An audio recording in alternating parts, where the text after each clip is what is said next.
Good morning, my dear children.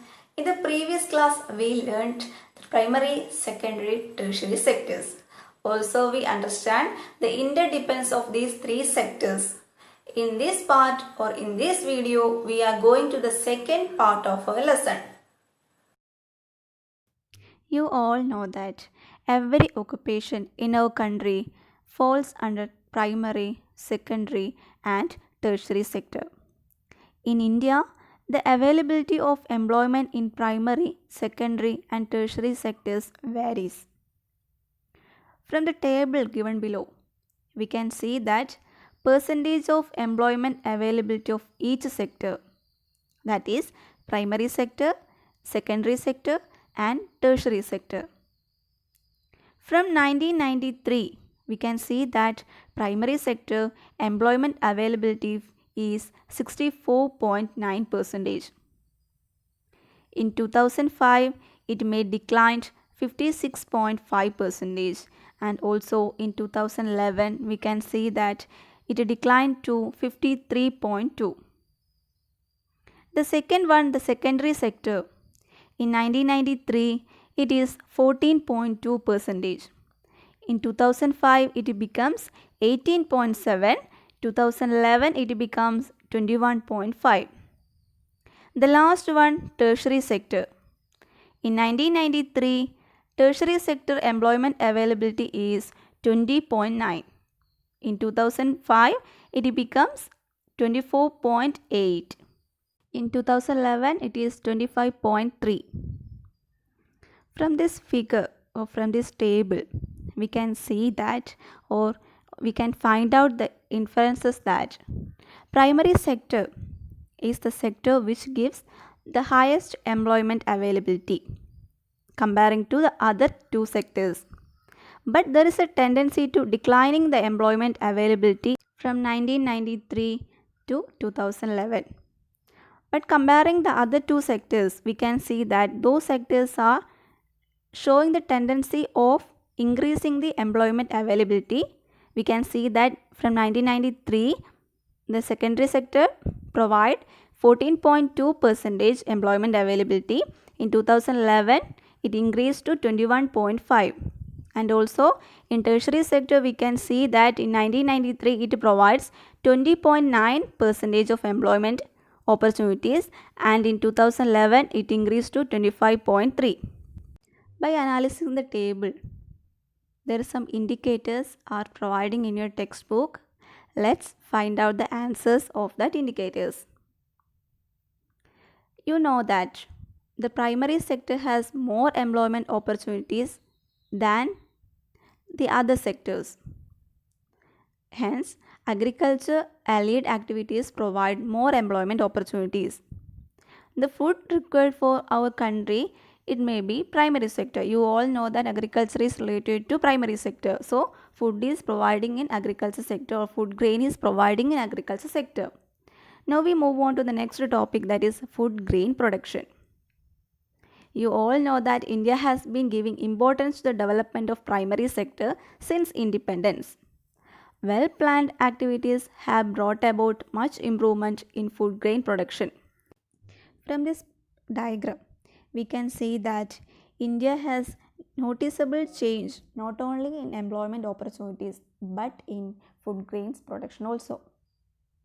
In this figure, we can see that in 1970 to 71, India produced 108.4 million tons food grains. But in the year 2011-12, it increased to 257.4 million tons. So we can conclude that India's food grain production is increasing. But still now, India is facing the major problem of poverty. What is meant by poverty? Poverty, which means starvation. As per the recommendation of Planning Commission, the people in urban areas whose intake of nutritious food is less than 2100 calories, and those in rural areas whose intake of nutritious food is less than 2400 calories experience poverty. According to Economic Survey 2011-12, Percentage of poverty in India is 29.8%. The highest poverty is in Bihar, that is 53.5%. The lowest poverty is in Himachal Pradesh, that is 9.5%. Kerala has a poverty rate of 12%. The poverty still persists in various parts of India, even after the increased food production. What may be the reasons? It may be the defects in distribution and also low potential of individuals to purchase goods. Below that, we can say that what is meant by food security. Food security is attained when there is adequate availability of food to the needy. Food security exists when all people at all times have physical and economic access to sufficient nutritious food to meet the dietary needs and food preference for active and healthy life. By analyzing the definition of food security, we can conclude that all people should get food. Food should be made available at all times, and also it should be physical and economic access to sufficient nutritious food to meet the dietary needs and food preference for active and healthy life. If a country is able to produce sufficient food to meet with the requirements of its people, it can be considered as self-sufficient in food. Now we moving on to the next topic, that is poverty alleviation programs.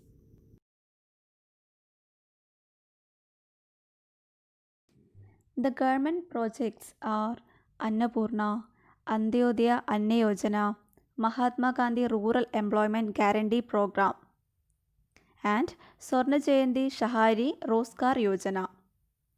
The government programs are Integrated Child Development Program, Midday Meal Program at schools, and National Rural Livelihood Mission.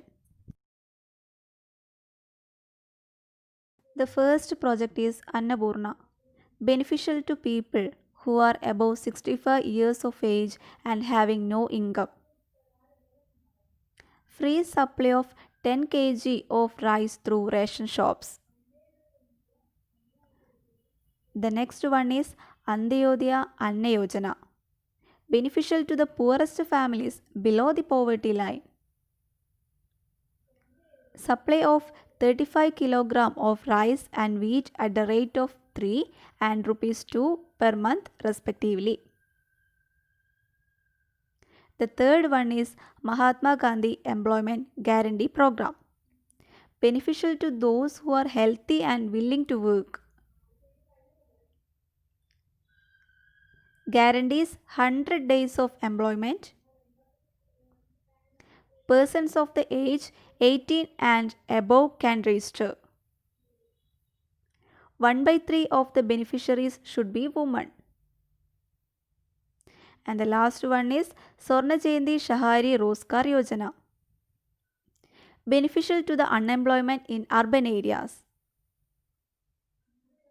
Encourages self-employment. The next one is programs. First one, Midday Meal Program, beneficial to students up to 8th standard in all government and aided schools. Ensures nutritious food through schools. Second one, National Rural Livelihood Mission, provides assistance to self-help groups. Provides financial aid through banks loan and subsidies. The last one, Integrated Child Development Program, implemented through Anganwadis. Children below 6 years of age, pregnant women, lactating mothers are the beneficiaries. Ensures a fixed quantity of nutritious food. Children, this is all for today. Hope you all understand today's class and thank you.